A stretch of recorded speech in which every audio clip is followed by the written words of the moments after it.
When I was 74 years old, my doctor sat me down in that little beige office he kept, the one with the plastic plant in the corner and a poster of the food pyramid that had been on the wall so long. The corners had started to curl, and he told me that my blood sugar levels were, in his words, heading somewhere we did not want them to go. He handed me a printed sheet of paper with a meal plan on it.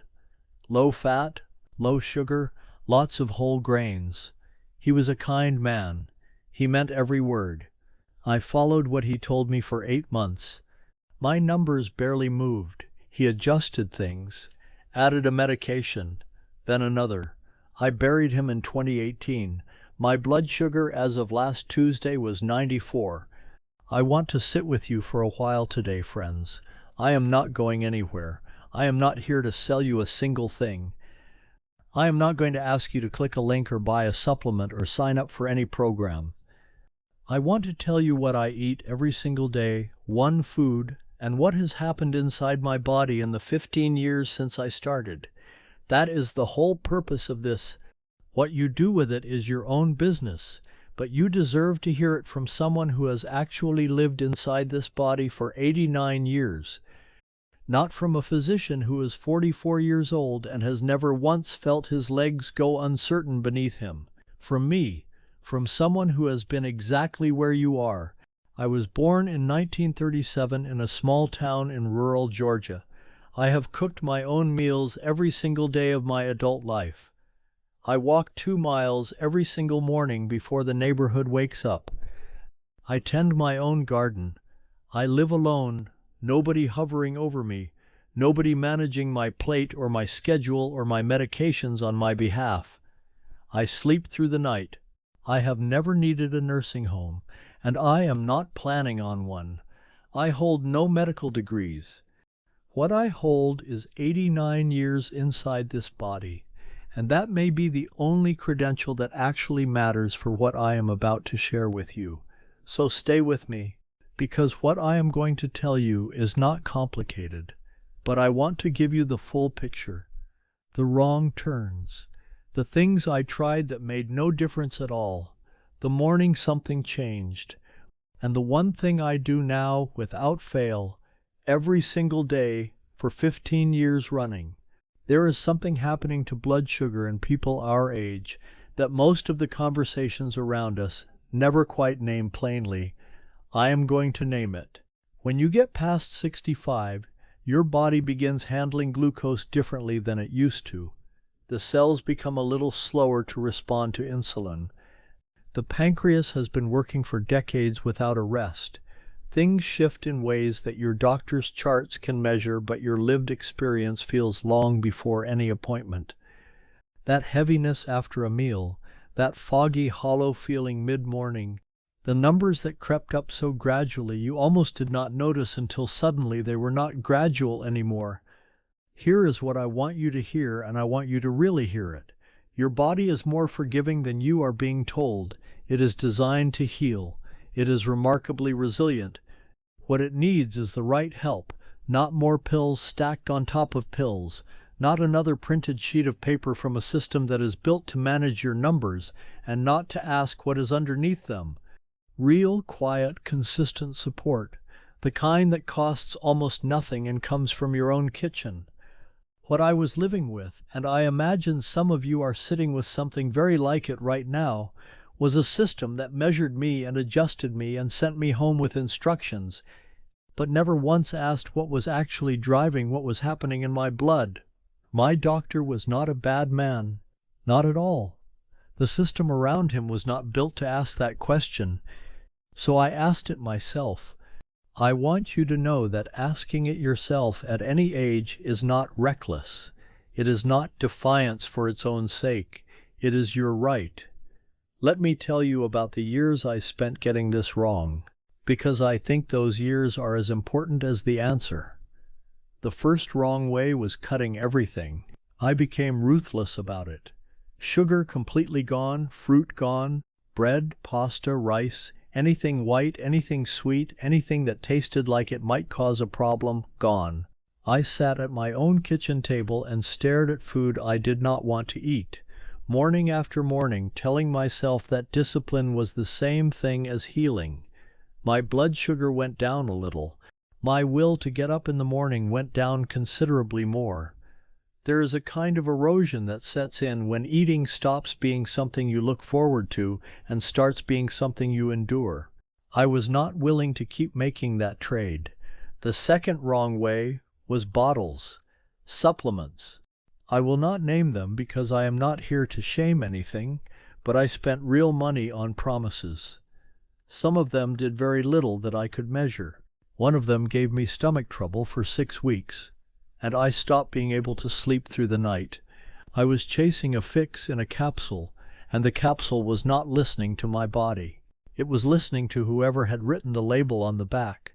The third wrong way is the one that still catches in my chest a little when I think about it. I gave up. Not loudly, not in a way anyone around me noticed. Quietly. I told myself for about 8 months that I was too old for this to matter much, that the numbers were what they were, that my body had made its decision, and the decent thing was to make my peace with it. Friends, I need to be uncomfortable with you for a moment.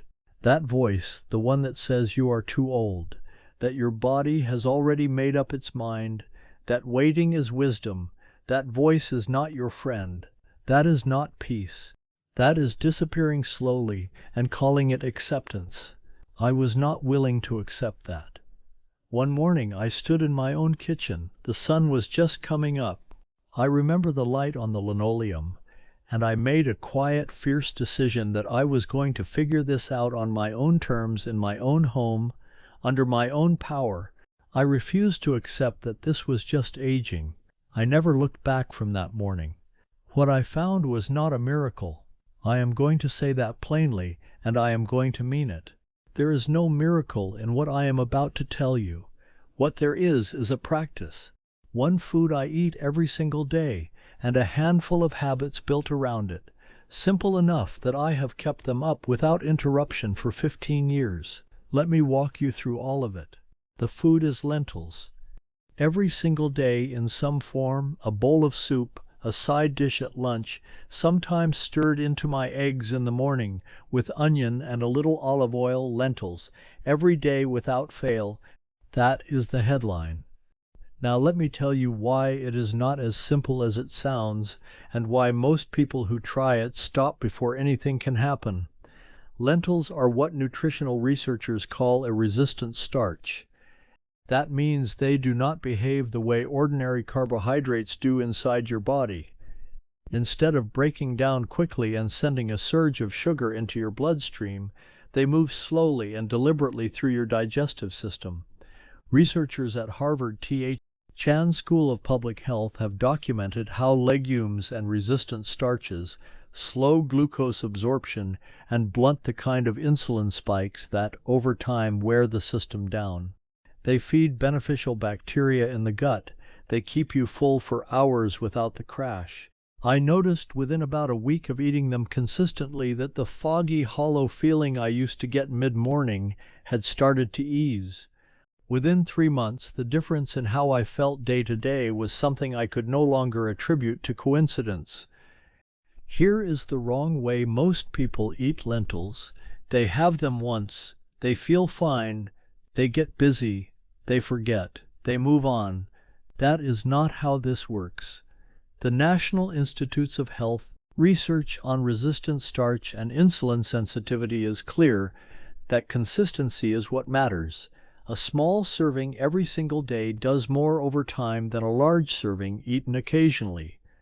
I eat roughly half a cup cooked most mornings, sometimes more, but never skipped. 15 years, never skipped. The second practice, and this is not the one food, this is the habit I built around it, is 2 tablespoons of apple cider vinegar in a glass of water before my largest meal of the day. A researcher named Carol Johnston at Arizona State University published work in the journal Diabetes Care showing that this simple act can reduce the rise in blood sugar after a carbohydrate-heavy meal in people with insulin resistance by a meaningful amount. I am not telling you that to sound scientific. I am telling you, because for 11 years I had nothing but a printed sheet of paper, and nobody, not one person in a medical office, ever mentioned this to me. It costs almost nothing. It takes 30 seconds. I do it every single day. The third practice is one I resisted for longer than I should have because it sounded too small to matter. After dinner every evening, I walk for 10 minutes, not a mile, not my full morning walk. 10 minutes around my property, past the garden, down to the fence, back up to the porch. Research backed by the National Institutes of Health has shown that a brief walk taken within 30 minutes of eating can meaningfully reduce the blood glucose rise that follows a meal, without medication, without equipment, without anything except your legs and 10 minutes of your evening. I walk slowly. I look at what is growing. I breathe the night air. That is all it is. But my body uses what I just ate differently because of those 10 minutes, and my numbers have reflected it consistently for years. The fourth practice is sleep. I know that may sound like a different conversation. Stay with me. When you do not sleep well, your body produces more cortisol. Cortisol raises blood sugar. The CDC has documented the connection between poor sleep and impaired glucose metabolism carefully. And what it amounts to is this: your blood sugar problem and your sleep problem may not be two separate problems. For years, mine were not. They were the same problem wearing two different coats. When I began treating my sleep as seriously as I treated my food, same bedtime every night, room cold and dark and quiet, no screens after dark, my morning fasting numbers began to move without me doing anything else new. Your body is more forgiving than you are told. It just needs the right conditions. The fifth practice I saved deliberately for last because it is the one that the medical system almost never says out loud, and I believe it may be the most important of all. Purpose is medicine. Being needed, having a reason to get up in the morning without asking yourself why. Does something in your body that no supplement, no prescription, no dietary adjustment can fully replicate? I tend my garden because it is waiting for me. I make this video because someone out there, maybe you, needs to hear that 89 years old does not have to look the way they are being told it will look. I got up without asking myself why every morning for 15 years. That is not a small thing. That is everything. When I made that fierce, quiet decision in my kitchen, part of what I decided was that I was going to stay useful. I believe that decision is still working in my bloodstream. Now, friends, before I close, I need to say something plainly, and I need you to hear it as clearly as anything else I have said today. Everything I shared here is my personal experience. I am not a physician. I am not prescribing anything. I am one man, 89 years old, who has paid close and careful attention to one body for a very long time. Before you change anything at all, about how you eat, what you take, or how you manage your health, please talk to a doctor you trust. What has worked inside my body may work differently inside yours. I am not here to replace your doctor. I am here to tell you what I found honestly from someone who has actually lived it, because I believe you deserve that. You deserve the truth spoken plainly by someone who is not selling anything. If something I said today gave you a question worth asking, or a practice worth trying, or even just the feeling that you are not alone in what you are carrying, leave me a comment below. Tell me where you are. I read every single one. Not a team. Me. I want to know what is weighing on you and whether anything here made it lighter. And if you know someone sitting right now with numbers they are frightened of, or a plan that is not working, or that same printed sheet of paper from a well-meaning doctor that has not moved the dial, share this with them. Not because of me, because they deserve to hear that their body is more forgiving than they are being told, that it is designed to heal, that it is not too late to decide to do this on their own terms. I will see you in the next one, friends. Take good care of yourselves in your own home, on your own terms, under your own power. That is the only way worth doing it.